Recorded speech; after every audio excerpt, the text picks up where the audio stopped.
Salam, hər vaxtınız xeyir. Bugün şənəm, biraz sevincəyəm. Səbəb nədir? Səbəb məhkəmə işi, taksidəki məhkəmə işi ilə bağlı mənə liftin sığortası zəng elədi. Özümü qol saatsız o qədər narahat hiss edirəm. Bilmirəm, sizdə də belədir yoxsa? Qol saatı olmadan disbalans hiss edirəm, bilmirəm. Qol saatını da itirmişəm bu arada. Gərək təzəsini alam. Mövzu nədir? Mövzu bu məhkəmə məsələsi, liftdəki məhkəmə məsələsi ki, özüm qoşulmuşdum, danışmışdım, vəkil yox idi. Vəkil özü mənə zəng elədi, telefonuma zəng elədi, səhər çağı elə o mənə oyadıb yuxudan. Bəs deyir ki, bəs filan işlə bağlı 2024 noyabrın 19-u ya 12-si, mənim yadımda deyir. Deyir, onunla bağlı zəng eləmişəm ki, bəs bu işi mən aparacağam. Dedim, çox yaxşı, bəs kimsən? Deyir, adım Hezerdir. Bəs adjusteram, yəni bu sənin işə baxan adamam. Dedim, dedi ki, onlar tələb eləyirlər ki, 50.000 plus pul tələb eləyirlər ki, çünki onlar, güya onlar, belə dedi, güya onlar zədə alıblar, amma heç bir zədə almayıblar. Deyir, bilirik bunu. Uydurma, şişirdilmiş məbləğdir, dedi. Mən də dedim, bəli, çünki hadisə vaxtı dedim, hadisə belə olub da, dedim, mən 5 mil sürətim var, yəni 5 mil yerimdən təzə tərpənmişdim, stop nişanından təzə tərpənmişdim ki, hadisə baş verdi və onlar da dedim, yemək götürmüşlər əllərində, böyük kolalar var idi, böyük kən, nə deyirlər ona, bardaq kimi plastiklərdə bir hərəsi 1 litrlik belə bir şey var idi.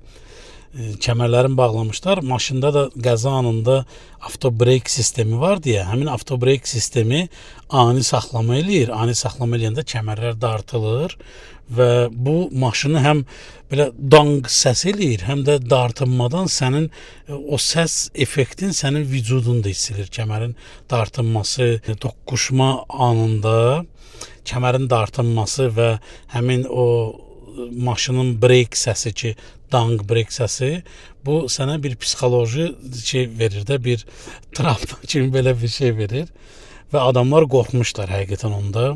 Çünki maşın içi hamısı dağılmışdı, o maşın içərisi ağ rəngdə idi, təsəvvür eləyin. Hamısı batmışdı, pis günə qalmışdı. Dedim, bəs heç bir onların belə deyim də, xəsarət alası heç bir halları yox idi. Dedi, bilirik bunları, çünki dedim, özüm onlardan soruşdum vəziyyətlərim və polisi də ambulansda özüm çağırdım ki, birdən neysə olar, amma heç bir şeyləri yox idi dedim. Toqquşma anı, ani baş verən hadisə və sonraki bu effekt ki yarandı. Effekt nədir? Onların əlində bir qadının əlində 2 litr, yəni 1 litr, 2 dənə kola var idi. Biri kola idi, biri bilməm Sprite idi, nə idi. Yeməklər var idi və kəməri bağlı halda bunu əlində tutmuşdu belə. Toqquşma anında zərbədən bu ki həm dağıldı, kolanın içində təsəvvür edin ki, çoxlu buz var idi.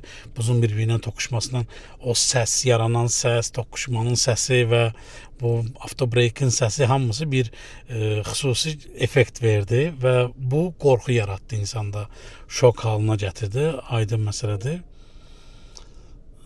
Və buna görə onlar belə qorxdular da, belə pis qorxdular. Dedilər ki, narahat olmayın, onlar bir fantastik qiymət istəyirlər və biz bunu rahat həll edəcəyik. Səndən üzr istəyirəm ki, deyir, o birisi məhkəməyə gələ bilmədim, iştirak edə bilmədim, amma heç nə üçün narahat olma, hər şeyi özüm həll edəcəm. Dedim, mənim akkauntumu da search edə bilərsiniz, axtara bilərsiniz. Mənim akkauntum, mən 5 ulduz sürücüyəm və mənim orada nə qədər rəylərim ki var, hamısı müsbət rəylərdir də. Yəni friendly driver, nə bilim clean car, yəni hər bir şey orada plusdur da. Həm hər bir şeyə orada nişan qoyublar ki, bəs belə sürücüdür, belə sürücüdür. Yəni orada negativ bir dənə nüans yoxdur liftdə məndə. Hamısı pozitivdir. Ona görə dedim, bunu nəyə görə dedim? Onların göndərdiyi iddianamədə yazılmışdı ki, təcrübəsiz, sürməyi bacarmayan, müştəri ilə rəftarı bacarmayan, o qədər sözlər yazmışlar ki, yəni məni tam negativ göstərmək üçün hər bir şey yazmışlar. Ona görə dedim ki, belədir. Yəni dedi, bilirik, hər şeyə baxmışıq, belədir. O işim görək də nə olacaq? Məhkəmənin növbəti turu 90 gün sonradır. Ondan sonra nə olacaq? Onu da sizə bildirəcəyəm. Maşınla bağlı yeni möhtəşəm xəbərlər var. Bu xəbərlər nədir? Möhtəşəm deyil, əslində acınacaqlıdır mənə görə. Mən dedim ki, qranatdır, sonra keçdim ki, korobkadır və sonra dedilər ki, bu problem motorun problemidir və bu motorun problemi timing chain. Motorun içində bəzilərində tros olur, bəzilərində sep olur, bəzilərində kəmər olur. Həmin o qayış olur. Qayış olana deyirlər timing belt, sep olana velosiped sepi kimi sep olur və o sep olana timing chain deyirlər. Deyirlər ki, odur, problem ona görədir və bu stuk ona görədir. O nəyə görədir? Yəqin ki, ola bilər ki, o genişlənib, dartınıb və s. nəsə baş verib bilmirəm. Dedilər ki, motor açılıb qoyulacaq yerə, bütün yağ boşaldılacaq, motorun içinə baxılacaq. Bu maşınlarda motor necədir? İndi sürürəm, bu o maşındır. Eyni maşındır, amma o maşındır. Bunu da sizə göstərim də. Bu da mənim növbəti maşınımdır. Bu mənim iş maşınımdır. Bu mənim ehtiyat maşınımdır. Bu nədir? Sizə göstərim indi. Bir dəqiqə. Park eləyim cəmaətin evinin qabağında ki, məni söyməsinlər. Okey. Eyni maşındır bu da. Bu da eyni maşındır dostlar. Baxın sizə göstərim. Eyni maşının başqa rəngidir məndə.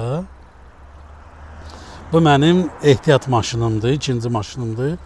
Həminki maşının ikincisi. Gördüyünüz kimi. Görürsünüz bunda mile nə qədərdir. Baxın. 4850 mile. Yəni bu sürülmür. Bu sadəcə qarajda qalır. Belə deyim də, buna bizdə belə deyirlər. Bu maşın xeyşər maşınıdır. Yəni necə xeyşər maşınıdır? Bu maşın bir yerə gedəndə bizdə Lənkəranda belə bir söz var. Deyir, polo yeyən paltarlarımı geyinim. Bu mənim polo yeyən paltarlarımdır. Yəni bunu ancaq qeyri işə sürürəm. Bunu ancaq sürürəm. Qeyri işə deyəndə çox redkalda sürürəm. Bu qarajda yatırıb maşın. Çox mu imkanlıyam? 2 dənə maşın saxlayıram və hərəsinə görə ayda birinə görə $750, birinə görə $700 verirəm. Xeyr, məsələ ondan deyil. Sadəcə Amerikanın reallığı nədir bilirəm. Bilirəm ki, ani mən dayana bilərəm. O birisi maşını mən dayanmadan çapıram o yana bu yana. Necə gəldi sürürəm o maşını və o maşının belə deyim də gözünün yaşına baxmadan sürürəm o maşını. Necə gəldi sürürəm də onu bir görəsiz onu necə sürürəm. O bizdə bir söz var, deyirlər dəmir yeyənsən. Onu o formada sürürəm, çox pis sürürəm. Yəni dağ, daş, qar, yəni qarda onunla bir oyun çıxardırdım. Maşının getmədiyi, yəni başqa maşından risk eləmədiyi yerə mən sürüb sürətlə girirdim də, yəni dayanmırdım. Bu maşın sadəcə həm straxovkadır, təhlükəsizlik, nəyisə qorumağı bir şeydir yəni. Həm də bu əsas maşındır. Maşın çox sürülmür. Bunu evdə saxlamışam. Mənə sərf eləyirmi ki, 2 maşın saxlamaq? Sərf eləyir, çünki onsuz da işim bunu ödəyir. Hə, varlıyam deyə 2 maşın yoxdur. Sadəcə Amerika reallığında mən istənilən gedib məsəl üçün renta maşın götürsəm də, bu arada planlaşdırım renta maşın götürüm və bir gün taksidə işləyim, sizə göstərim.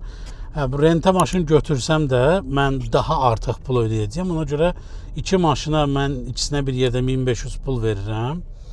Bu mənə sərf eləyir. Yəni maşınsız qalmaqdansa bunu eləmək mənə sərf eləyir. Çünki baxın, ani gözləmədiyim halda bir problem çıxdı maşında verdim. İndi bu maşın mənim köməyimə gəldi.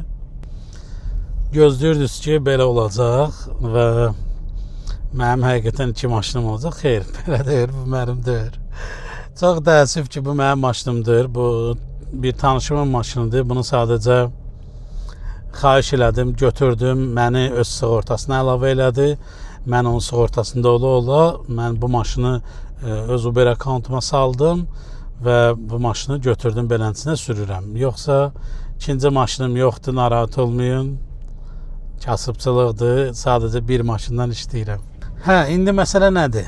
Bu maşının təmiri ki, motor söküləcək, qoyulacaq yerə 4-5 gün bu vaxt aparacaq.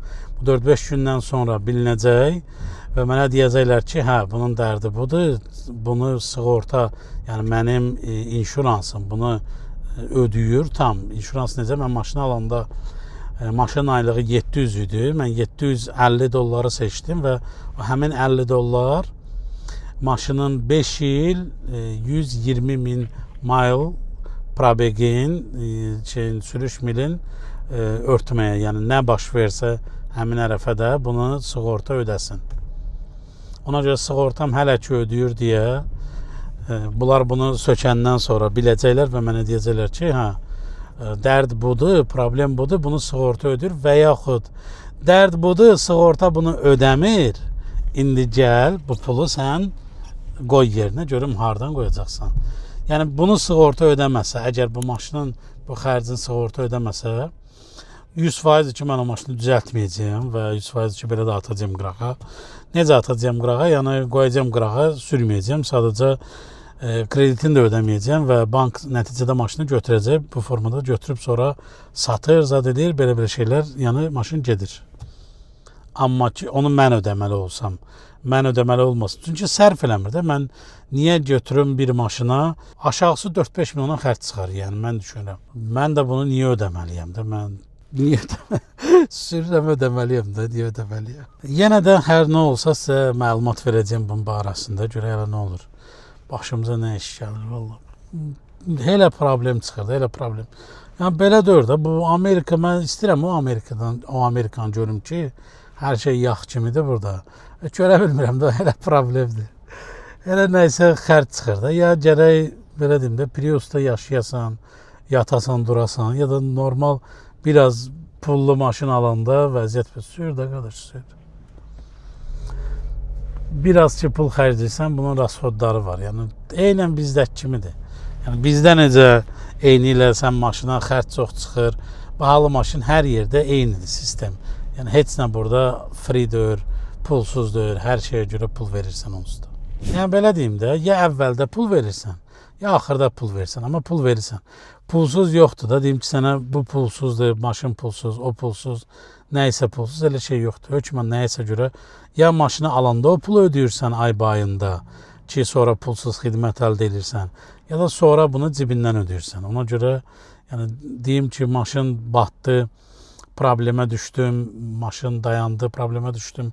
Bunu mən getdim, servis pulsuz 50 lirada, elə şey yoxdur. Servis onun pulun məndən 5 il ərzində ay bay 50 dollar alır.